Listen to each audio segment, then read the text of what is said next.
On today's Join Us in France, the best of the city of Sète.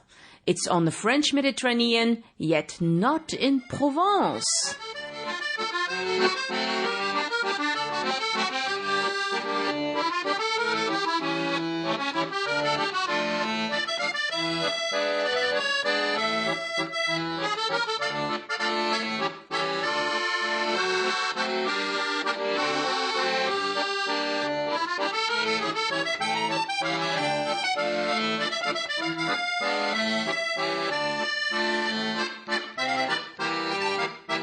Thank you for your donation, Robin Harvey.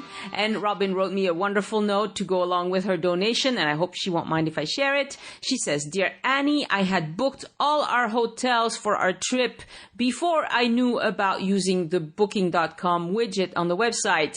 Yeah, what she means is that the ways that you can support the show are going to evolve all the time. And if you want to see the latest, go to joinusinfrance.com/support or look at your phone, and on the show notes you will find links to various ways that you can support the show.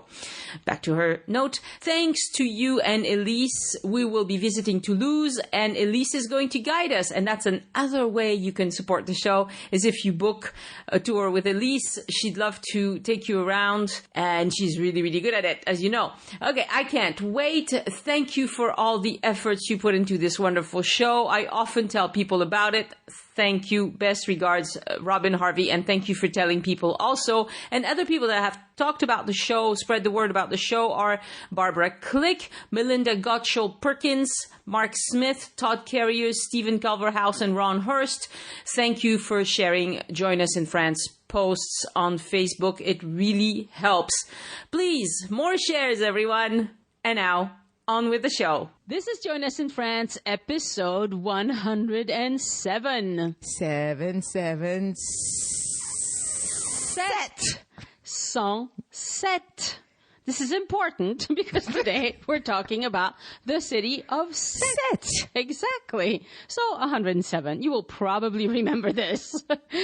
Hello, I'm Annie. And I'm Elise. And Join Us in France is a podcast about all things French.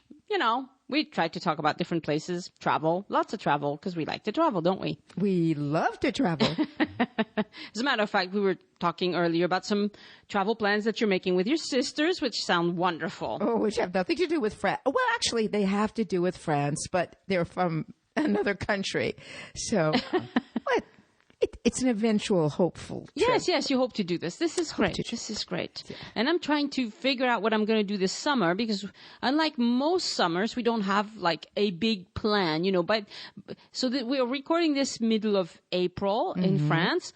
And by now, French people all have made their summer plans. Yeah, this is very French. Yeah, they all know what they're going to do exactly.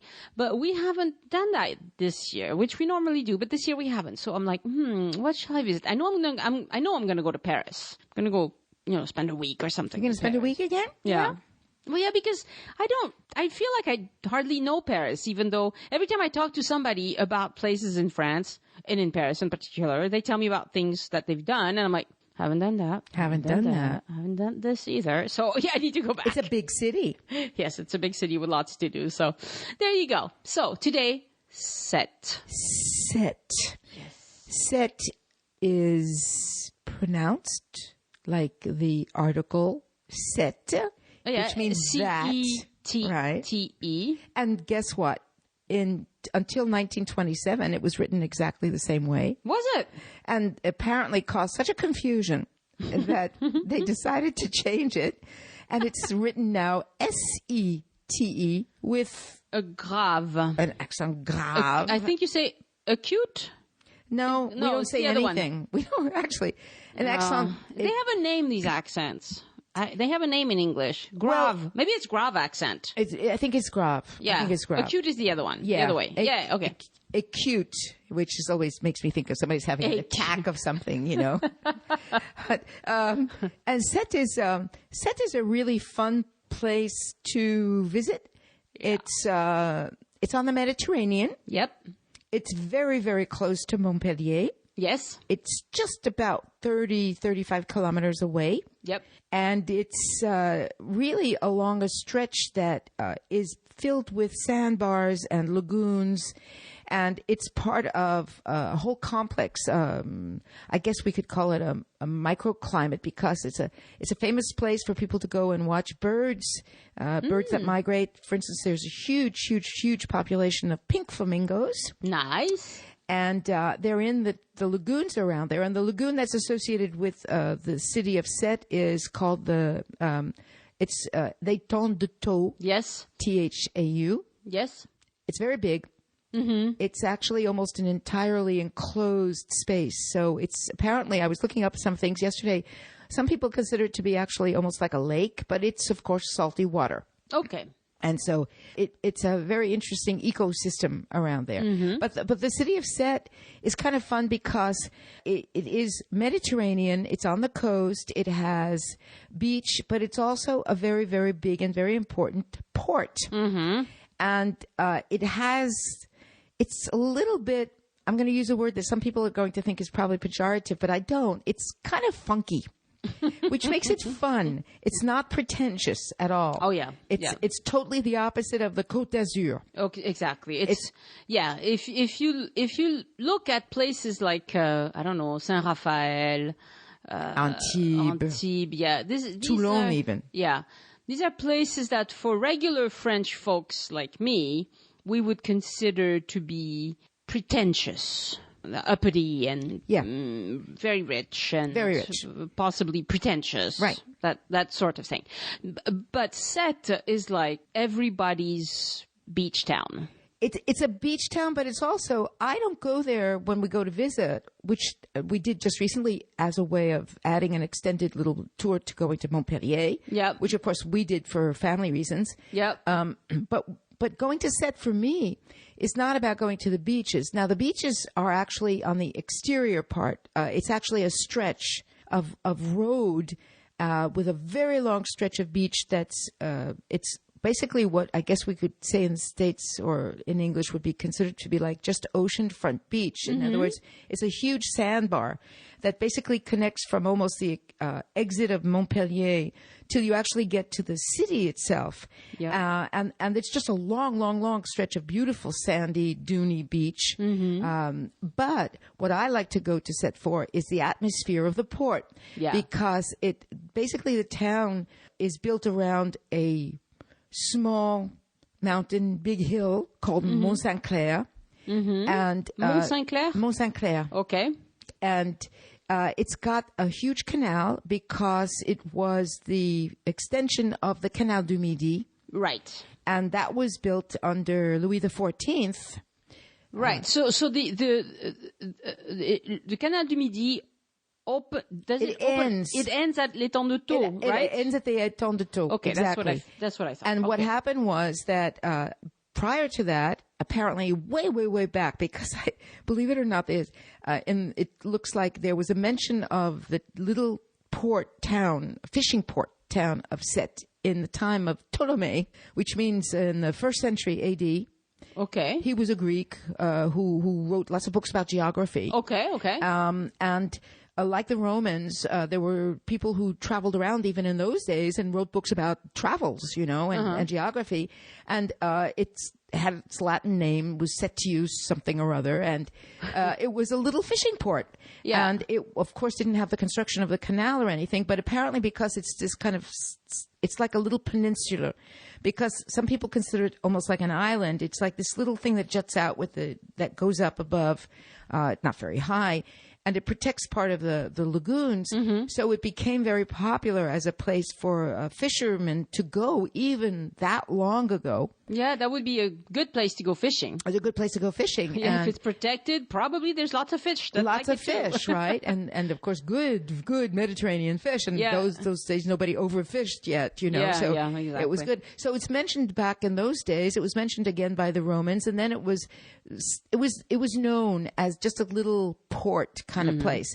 But what happened apparently was that when they were finishing the Canal du Midi, which was at the end of the 1600s, they were originally going to empty out the canal was going to end just about at Narbonne, which is a lot closer to us, a lot closer to Toulouse. Yes.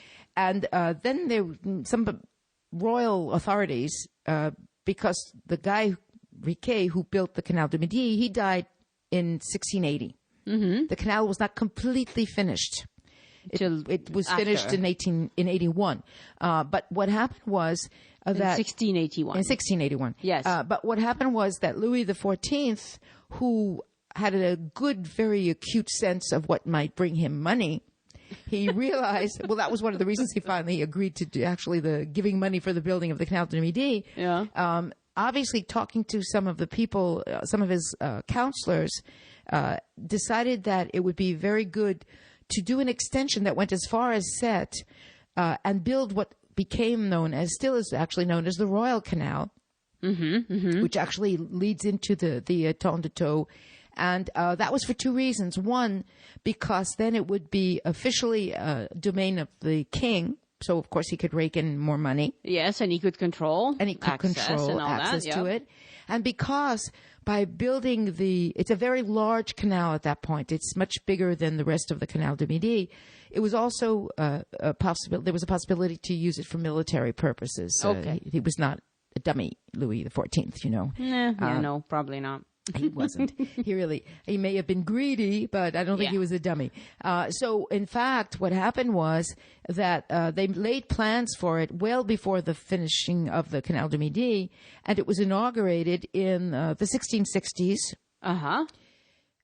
And the king and his entourage actually came to what was this kind of village called Sète at the time, for this great inauguration, which he liked to do. I think he was kind of like, he would be on a tele-reality show today. I think he's that kind of guy. He's that kind of guy. Yes, he liked to put on a show. Yeah. And so what happened was that Sète suddenly became a real town as opposed to a teeny little fishing village. Mm-hmm. And it was from then on that it was basically what we would say now, put on the map.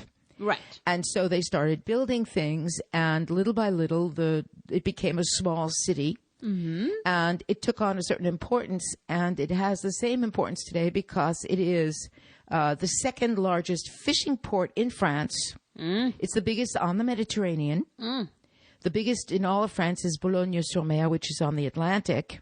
Okay. Or actually, I think on the Channel, in the English Channel. I'm not sure how high up that goes. Okay. But on the Mediterranean, on the French coastline, Sète is the largest fishing port. Mm-hmm. So one of the reasons I like to go there is because when you go to the old downtown city center, which is down below, because there's another part that's very beautiful that's high up on the top of the Mont Saint-Clair, you have all these cafes and restaurants. So I'm thinking more about my stomach than I am thinking about my exercise and my health when I go to Sète. Right. You know. So I should remember the name of that seafood cake that they do. The Sète. It's called the Sètois.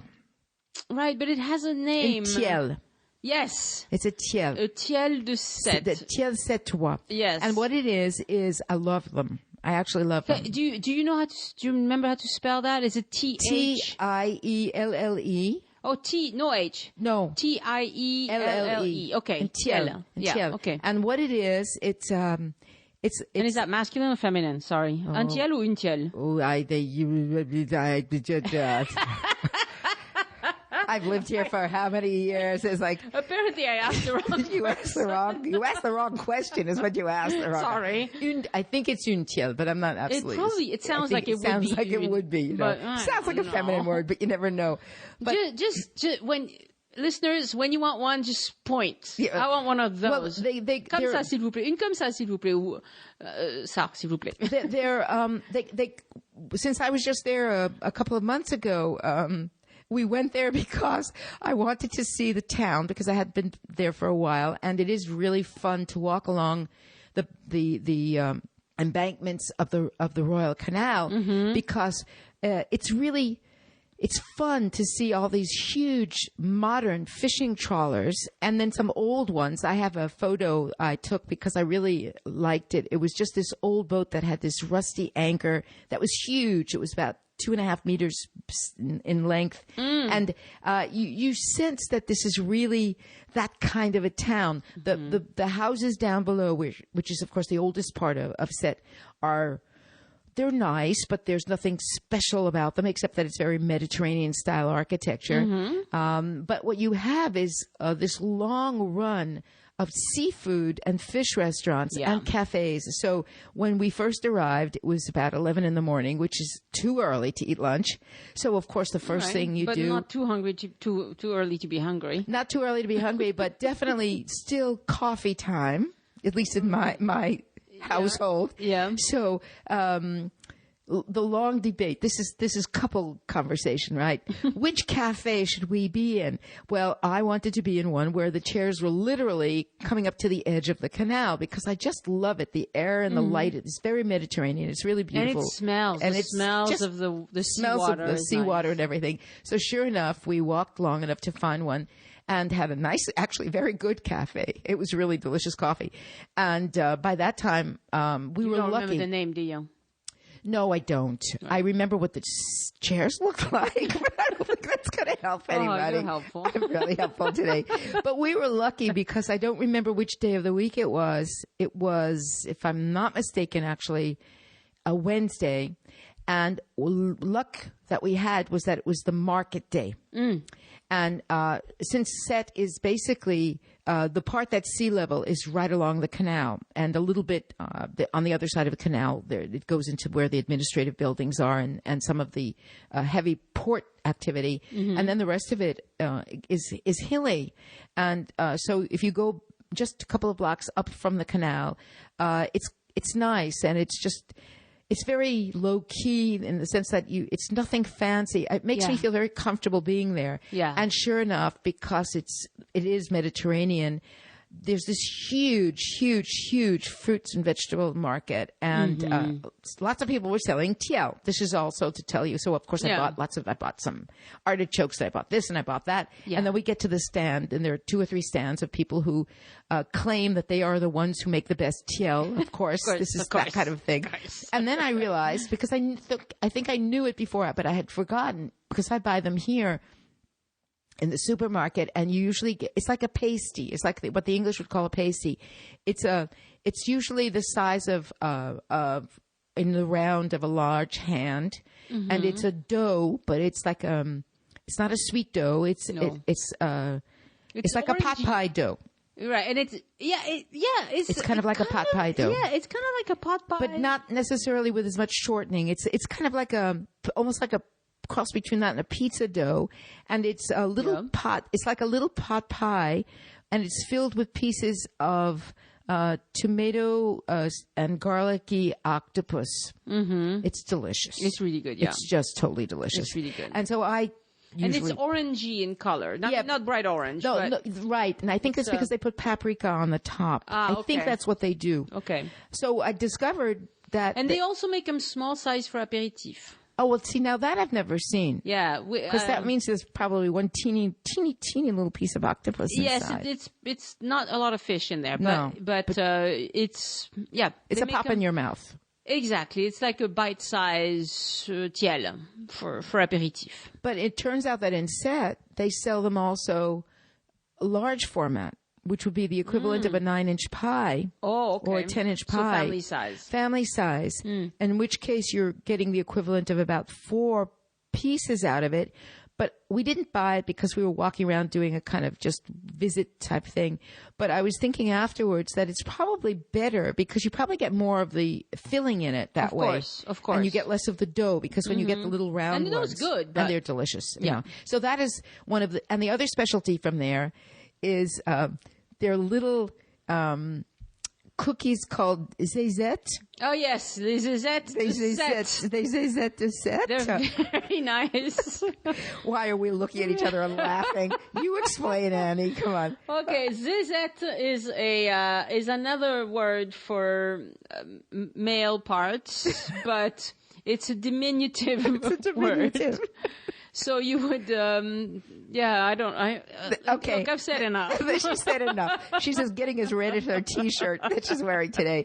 So I love them because they're they're crunchy, and they're made with a little bit of white wine inside, like the canestrelli, which come from the Nice and Corsican areas. And they're cookie. They're a kind of cookie, but they're in the shape of a zizette, actually, except that they're pointy. They're actually more like in the shape of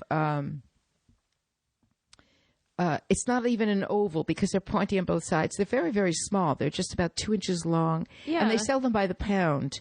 Yeah. They're delicious. I love them. Good. It's the perfect thing to have with a little coffee. I mean, just absolutely perfect. It's a good coffee cookie, right. Yes. And then, of course, you have all of these restaurants. And one of the things that I love to do there is, first of all, the restaurants are, most of them, not very expensive at all.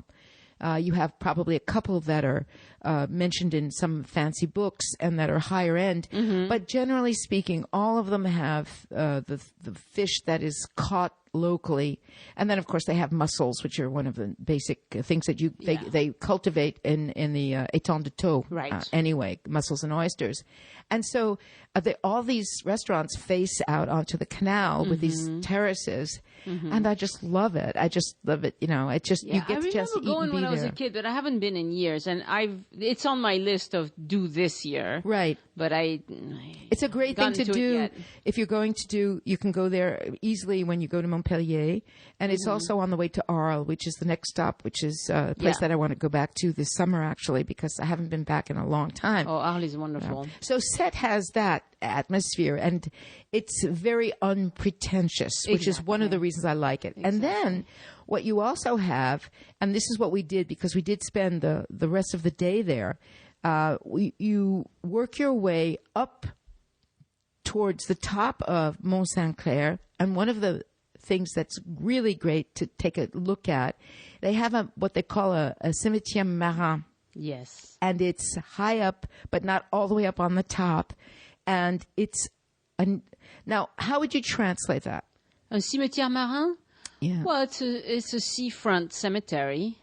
But it's also originally it was for sailors. Okay, yeah. But it's not anymore. Right. But it was apparently originally for sailors. Sailors, okay. Yeah. So it's kind of like the cemetery, the American cemetery in Normandy. It's right by the beach. It's right by, yeah. Well, of course, this is much smaller. Yeah. I mean, it's a typical cemetery from here. Yes. But the thing about it, we stopped, we went and walked through it, which, of course, is something you can do in France, you know. There are a couple of very famous people who were buried there. Paul Valéry. Yes, Paul Valéry. Yeah. And Georges Brassens. Exactly. And Georges Brassens. So Paul Valéry was a poet. And Georges Brassens was also a poet, but he sang songs. And he only died, 15, 20 years ago or something like that? Yeah, it's not... Yes, he was alive in my lifetime. And he was a master of the simple song with either funny or profound lyrics. Right. In French, obviously. And with lots of playing with words, right? Yes. And I love him. And one of his very famous songs was Complainte pour être enterré sur la plage de Sète. Which means it's... une complainte is... it's a type of a song. It's like a... Is that an ode? I don't know what a content. Maybe. I don't know what that word is. Yeah, maybe it's an ode to being buried on the beach at Sète, which, even though he wrote the song, it didn't happen. Right. He's buried in the cimetière marin, right? Right. Yeah. So they won't bury people on the beach. No. But he lived there all his life. Yes. He was from there and he lived there all his life. And so I will see. I need to.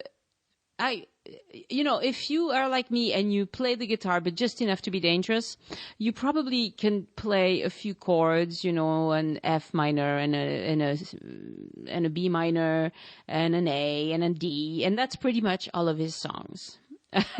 Which means nothing to me. I just heard was like total Greek to me. I've heard his music, and I know that a lot of the tunes are very agreeable to listen to. Yes. But I must admit that since so much of it is based on either puns or things that are a little bit obscure for me, even though I think I understand pretty much everything in French, I don't think I'm able to really appreciate all the lyrics of his songs. So when I was a kid, my mother loved music, and she had a little record player, and she had a few records. She probably had like 50 records, which it wasn't many, but there was one that was Georges Brassens, and she would play it. And for some reason, she liked to put that on when she was cleaning, and so she would, put that on loud and clean. And as a kid, of course, you memorize all these songs. And there's one called Gare aux Gorilles. And the song is all about... I don't know if I can talk about this. Like gargouille? No, Gare aux Gorilles. Watch out for the gorilla. Oh. And it's all about this gorilla who gets out and wants to find female companionship. Okay. And all the women, it explains how all the women get out of, run away. But in the end, the gorilla gets the judge. He eats them? No. He wants companionship. Oh, he wants companionship. Yes. Okay.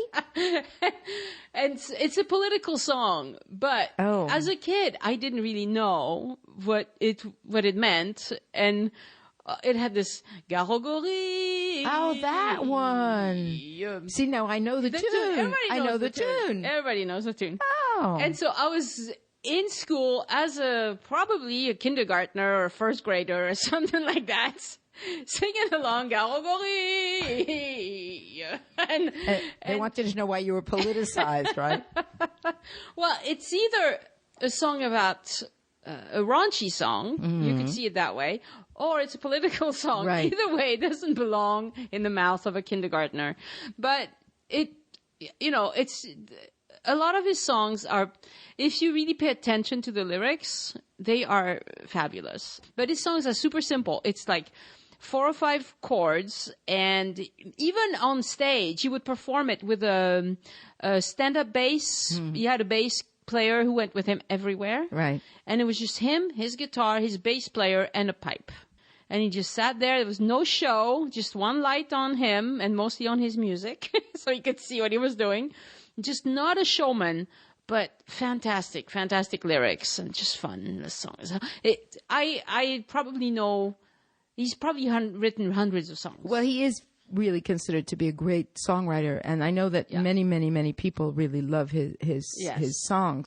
And many levels of meaning, and just adorable, But some of them very political. Yeah. One that I really like is called L'Orage.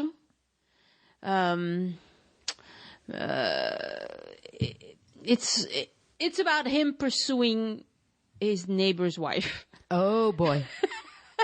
So a lot of his songs are, they're about romance, but not always the type of romance that people approve of. That people approve of. Exactly. So anyway. All right. The cemetery is, from the cemetery, you have one of the most incredible views that you can, it's spectacular because you can see the town, you can see beyond the town, the actual working port.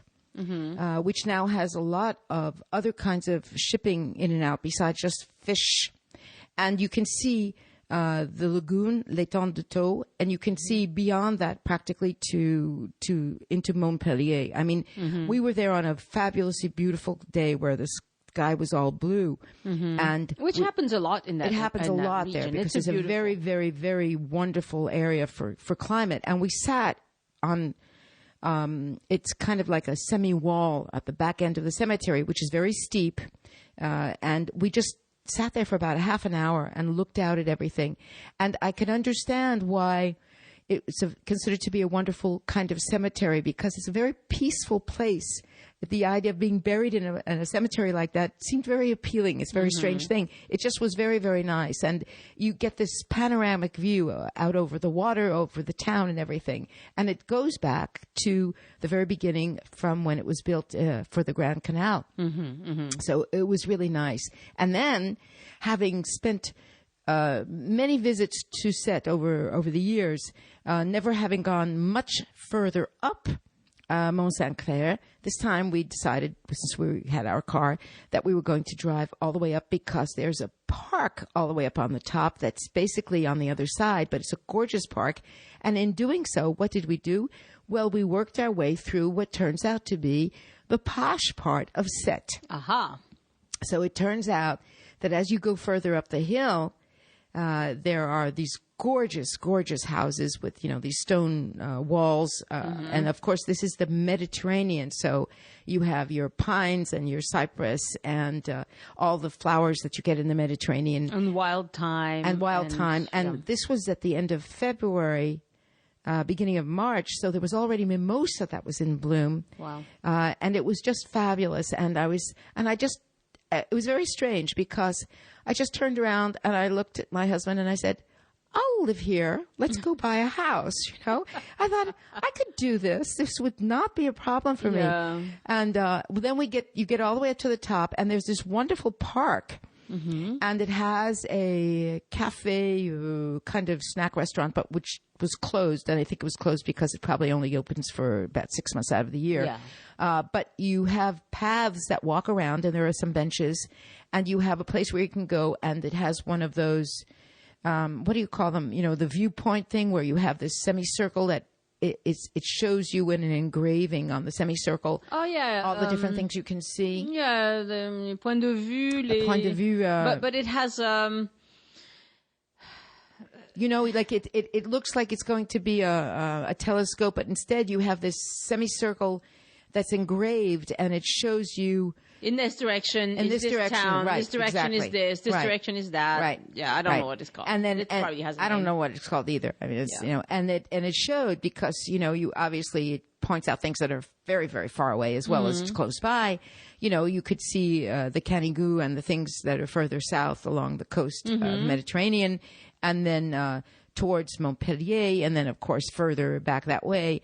And it was a lovely place to walk. I mean, it was just one of those really nice little discoveries. It's nothing fancy other than the fact that it's very Mediterranean.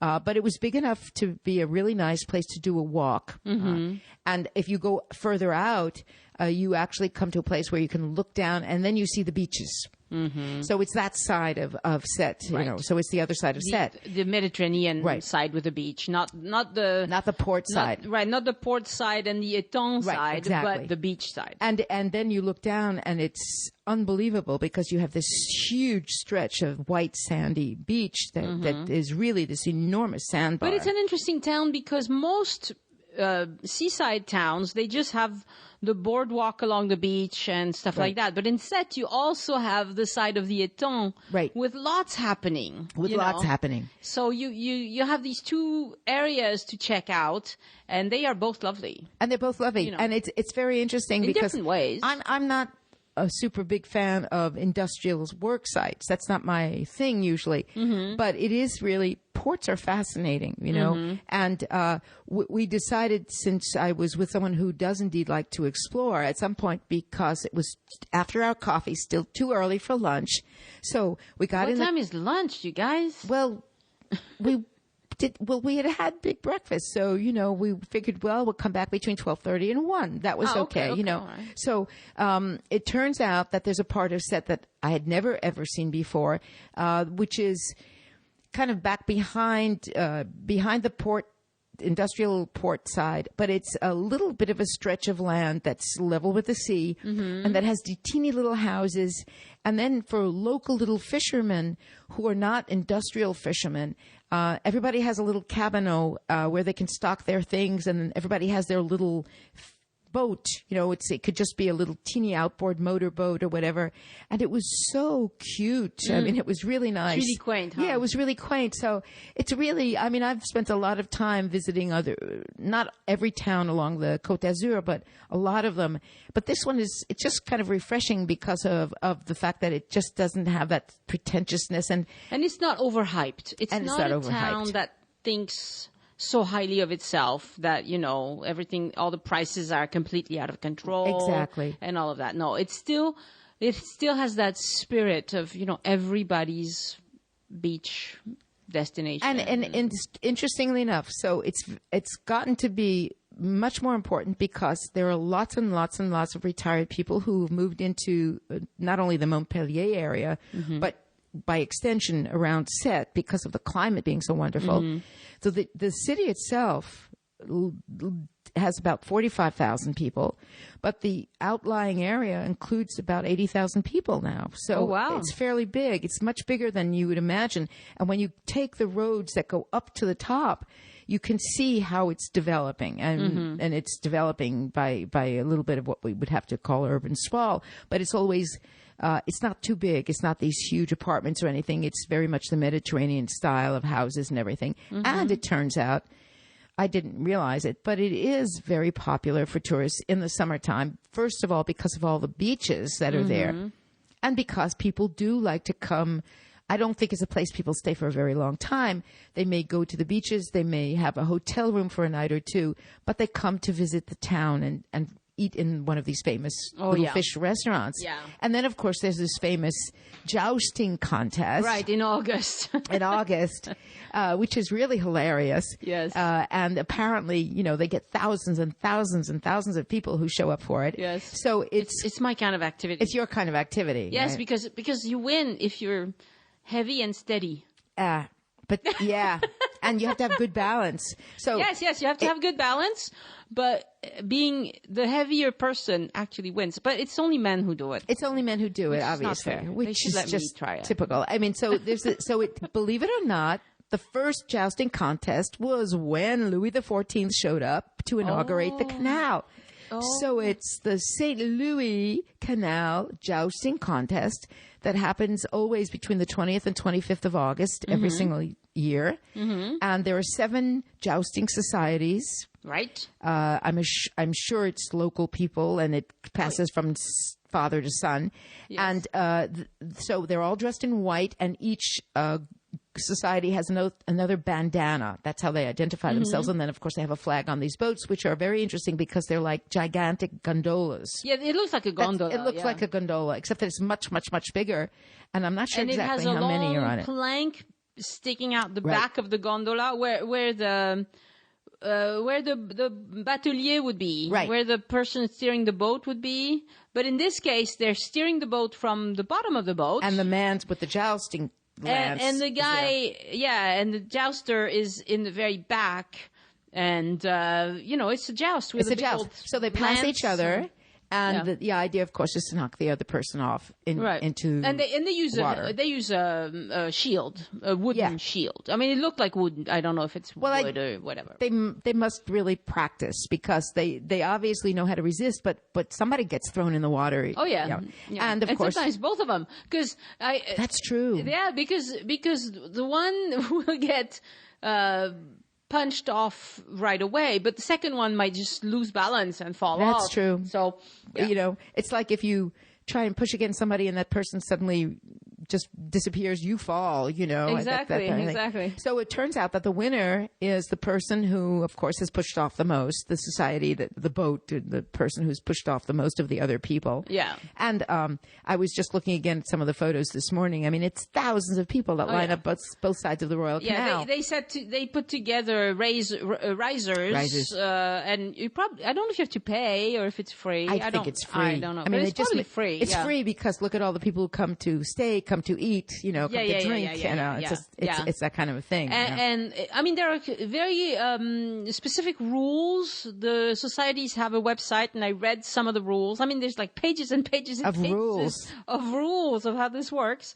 So it's complicated, and it's even one of the official sports that the Ministry of Sports in France sponsors. Oh, really? Yeah, they get money from money from the Minister of Sports. Yeah, just like soccer clubs and basketball clubs. And it's official. So it's an interesting thing. But, it's great because it's a lot of older guys, it looks like, standing up on these things, jousting. Well, not older, I mean like 50s, between 40 and 60, I would guess. Do you think they're the older ones, really? Yeah? Yeah, and the guys rowing are the younger ones because they need more muscle. They need more muscle. Yeah, right. because they need to obviously vary their speed according to what phase of the attack this is. Anyway, the videos are great. It's just a lot of fun. I mean, I think I've scheduled one to be released today on the Facebook page. Oh, good. And I'll probably put more because it's a fun thing to watch. It's a very fun. And so, of course, it brings in lots and lots of people. It's very famous, the jousting matches in Sète. So, and just a couple of other things that are interesting to know from a historical point of view. Like a lot of other things on the south of France, it was occupied by the Germans in 1942. Prior to that, along the Mediterranean, part of the Mediterranean was not occupied, but they basically arrived in the Sète area at the same time that they came here to Toulouse, which is November of 1942. Okay. And they were chased out by the Allies in June of 1944. But unfortunately, and this was one of those things where I know that there were lots of military discussions about it because the same thing happened in Toulon and a couple of other places along the Mediterranean. The U.S. Air Force basically bombed the port because they wanted to make sure that the Germans would not be able to use whatever the boats were that were available there, because that was the moment when the Germans they were trying to get them to recede, to retreat, to go further north. So unfortunately, it was one of the consequences of the war is that a good part of the port was rebuilt after World War II. Okay. Because of that. It's also a poignant thing, which I didn't know, but when I was doing the research, I don't know if you have any idea, but there was a movie called Exodus with Paul Newman from a long time ago. Oh, yeah. And the book, which of course was originally, it was based on, it's based on a real event, and it was the boat Exodus that left from Sète. Oh, really? Yeah. Okay. In 1947. Okay. And the story is actually very sad, which I mean I don't remember anymore in the book or in the movie, because I think it has probably not quite the same. Not quite the same. Yeah. But it turns out that in 47, when of course the people they were on a boat that had a different name, and I didn't mark it down, interestingly enough, and it was people who had survived the camps in Germany, right? Who wanted to go and they were Israel on a boat that was originally supposed to take them to Palestine, which of course was not yet Israel. Correct. And the I don't know if it was the local authorities or the French government told them that they would not allow the boat to go to Palestine, but they were going to take them to Colombia in South America. What? And there were apparently there were several hundred people on the boat, and they were all survivors. So you can imagine that they probably were not in very, very good shape anyway. And so the captain of the ship left the port of Sète and basically pretended to be going to into the Atlantic to go to Colombia in South America. Oh, okay. And they spent 5 days traveling into the waters, into international waters, and then apparently they knew they were going to do it. Apparently, but they turned around. They turned back, and even though they were in the Mediterranean in international waters, they were stopped by the French government, by the French Navy, and they were told that they couldn't continue on to Palestine. And then, of course, the rest is a very complicated story, because some of them were offered. It turns out that they were offered the possibility of seeking refugee status in France, and a group of them, about 75 people, accepted it. So they got off the boat and they basically became residents in France. And then the rest, of course, continued this basic combat to get the boat as far as Palestine. But I had no idea that it actually left from the port of Sète. Yeah. It's interesting to know. I remember reading the book when I was a teenager, Yeah, me but it's too. been so long, I don't remember very much about it. And then now, of course, it's interesting. I don't know about the jurisdiction of things like this because it was saying it was a very big deal. Sète is a public port, which means that the only thing I could compare it with being originally from New York is that I know that in New York, for instance, they have what they call a port authority, which is a private public institution that regulates and takes in the money from the bridges and tunnels that go in and out of New York City. Okay. It turns out that most of the cities, or a lot of the cities in France, have the equivalent, which means that a good percentage of the money goes to the local powers, and I guess a percentage of it, just a smaller percentage of it, goes into the national Ministry of Transportation, I suppose that would be, or whatever. And in the beginning of the 21st century, the French government decided to turn Sète into a public port, which means none of it is private money. Okay. All of it goes to the government. And the reason why is because it apparently is potentially going to be one of the most important ports on the Mediterranean in the next couple of decades. And right now, I was telling you, I read the article in our local newspaper, the Dépêche, last Sunday, that it is the most important port for the shipping out of livestock to North Africa and to the Eastern Mediterranean countries. And so it's becoming more and more important as a commercial port, and therefore, obviously, I guess the French government doesn't want the money to get away from them. So that's, I guess, the reason why. And it is. So it's a commercial port with it's a commercial everything that's port. good about it and bad about it. And it has ferries that take you to Morocco or Algeria, or used to Tunisia. I'm not sure if they still do. So it's really a gateway. Into other parts of the Mediterranean. No cruise ships, no. And I don't know if that has to do with the physical aspects of the port. But well, if it's a huge shipping port, they could take a cruise ship. They probably could. But it's not something that. But I don't know if it's in the works. It may be that they're going to. Because right now it's mostly Marseille that takes in the shipping. Villefranche, Marseille. Toulon? Toulon, maybe, but I know Royal Caribbean goes to Villefranche. Carnival goes to Marseille. MSC, I don't know where they go. MSC, I don't know. They probably go everywhere. They probably do. They're bigger cruise company, a European cruise company. They're the biggest one. Then you have AIDA, which is the German cruise company. And then Norwegian and all of those, yeah. But I don't really know. I think most of them go to the very bigger, the much bigger But as far as I know, it's not so big that it gets huge cruise ships, which in my book is a good thing. That's good. You want to, I love cruising. I love it.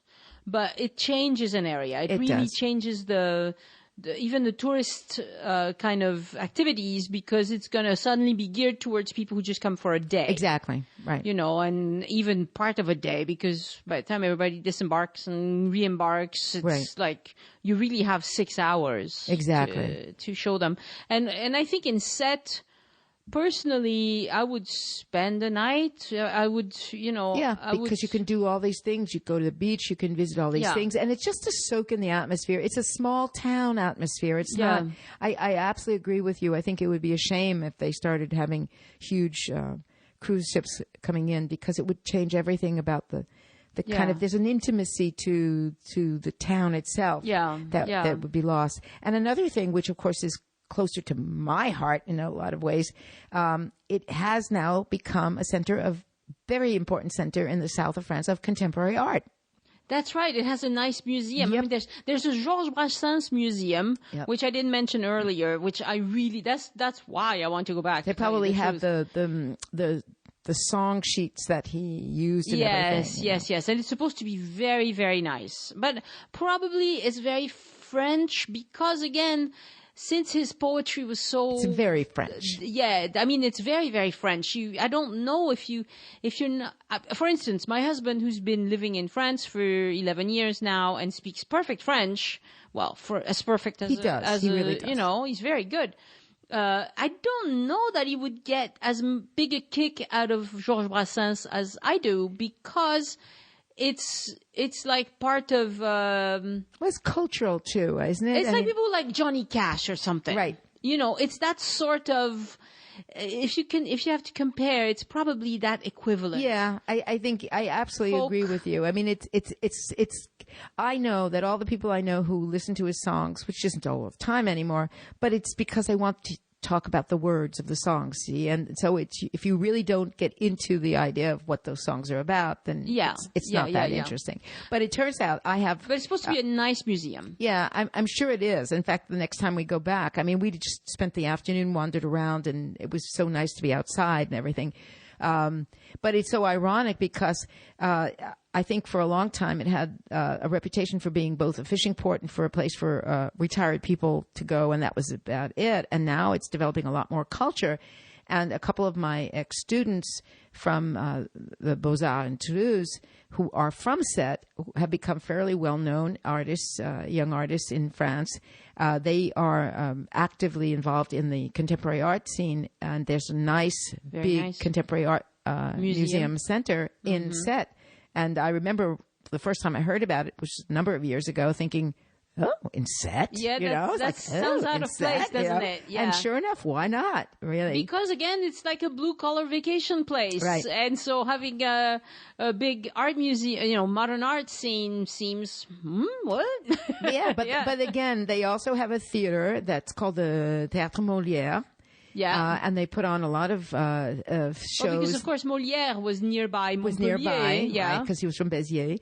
And so, or Pézenas, he was from, I think, originally. Yeah, I think it was Pézenas, which is even smaller than Béziers. Even smaller. Yeah. But, so it's a growing, vibrant place. It's no longer that's just kind of sleepy backwater kind of place. Yeah. And it's just fun. And I like it. Honestly, if with the lovely weather that they have, I mean, bad weather in Sète is windy, right? Yeah.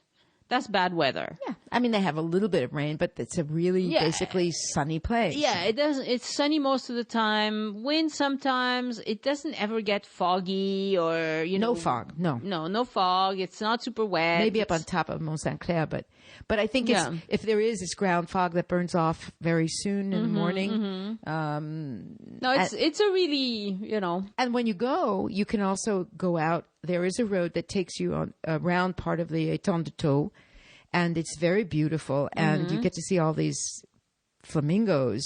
Probably you could do that on a bike, rent a bike and do that. I'm sure you can. That would be very fun. I mean, I have seen a lot of pink flamingos because for a while I was visiting part of my family in Florida.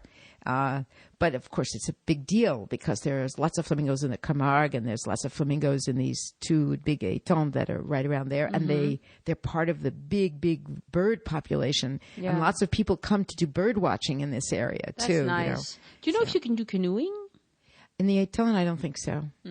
I don't think so. I don't know if you can do. Oh, you would have seen fishing. them. I don't think so. I get the impression, but I may be wrong. I know there are lots of oyster beds and mussel beds also in there. Right, I think it's a protected zone. Yeah, you don't want to disturb that. Yeah. I think that between the bird population and that, I don't think you're supposed to be able to use the water for other things. But there are two other lagoons that are just as you go further south towards Narbonne. It's a whole series of lagoons, and those you can actually use in recreational ways. So sunny Sète. Yeah, it's one of those places where I must go again. That's the problem with having family abroad. I'm going to complain, but this is the two of us were in the same situation. That's right. Is that in the end you end up most of your vacation, at least 50%, and probably in my case more like 70% of our vacation is used to go see family. Yeah, but you can travel for a week here and a week there and a day here and a day there. That's true. A few days. And that's what like this next month, we're going on a 4-day short trip to Lyon. So we're going to have to do a podcast about Lyon. We will, except that to be very, very honest, I have spent 2 half days in Lyon. Oh, so you don't know it that much? I don't know much. it very well. No, I really don't. Well, I'm going to be spending 4 days, so hopefully you can assist me. Okay. I've been to a couple of the places actually on the outskirts. I actually know those more. But Lyon is a major city that I don't really know very well. But Lyon, I know we've driven by many times, but I've never set foot in Lyon, which Never, is a shame. ever. Ever. So that's a shame. We did about a year and a half ago. And there's so many places like Sète where I would love to go spend, a 3-day weekend or something. Well, I want to spend a weekend in Arles, which is the next stop up. Arles is also a lovely place. Unbelievable. Yeah, Absolutely and I did a podcast solo on Arles, but I would love it if you would do another one. Have you been there recently? Yes, I was there a year ago or something. Oh, you were? Yeah. I'd love to do another one. I love it. Lovely place. So there is a lot to see in this part of the southwest. It's south center. South center. We're getting towards the Rhone. We're getting towards. We're heading towards Provence. Provence, yes. But then yet. Provence is a completely different business. Totally. Even the culture is very different. Politically, it's very different because Provence is very right wing. Very, very, very right wing. And whereas Montpellier, Sète are more center left, right. Left wing. So is Toulouse. Bordeaux is right wing, but they're crazy in Bordeaux. We all know that. But they're just not kidding. They're, I would say, we're getting totally off to another subject, but I would say Bordeaux is Republican as opposed to the coastal parts of Provence, which are really right wing. Okay. Yeah. There's a difference. There really is a difference. Yeah, and that's one reason why I would never move to Provence personally, is because the politics just don't suit mine. Well, but it's I'm not left wing by any means, but I'm not like. There are parts of Provence I think that are a little bit different, but it is a fact that I think it's not an excuse at all, but one of the reasons is the enormous overdevelopment and influx of people along the Côte d'Azur in the last 45 years, including enormous numbers of people who, of course, were evacuated out of Algeria. It's an extremely densely populated area. The whole coastal part is very dense. I mean, people have no gardens. Regular French people who live in Provence live in they're individual homes technically, but you open your window and your next neighbor is 2 meters away. It's very well developed. You could probably shake hands across the window, which tends to make people a little bit nervous. Yeah. I mean, there are certainly parts that are lovely and that we can talk. I would love to talk about a couple of villages that I know that I love in Provence, but it's true that the stretch along the water is a little bit like the coast of Florida, in the sense that it's kind of like that, it's overdeveloped a lot. There's very little. The parts that are protected are the parts that are very exclusive and very, very expensive, like San Rafael. But maybe we should save that for another day. That's true. But I enjoy. Montpellier was my first time I went, And the next time you go to Montpellier, all you have to do is leave yourself just a day to go to Sète. Exactly. I need to do that because it's such a appealing place. Yeah. From everything you've said and everything I know about it, it sounds like a really nice place. It's fun. Yeah. And then the other place along the French coast that we haven't talked about either is Perpignan. Which is not a place I know very well. I've been there for basketball many times, but that's about it. That's not like, I can tell you they're loud. Their supporters are the loudest supporters. Oh, they have this big rugby team too. Yes, they do. They are just. But there are lots of places along the coast. Look at all the places we have to talk about. Yeah. We have many places to talk about. So, but for today, I think we're done, Elise. Okay, can we go have some TL now? I wish. I wish too. Yes. I should have bought some so that we could have had some right away after my plan for lunch today, because it's lunchtime. My plan is I went to this nice little Chinese restaurant, and they made this appetizer that was it was like a grated cabbage, but the dressing was very different. It was minty and a little bit sweet.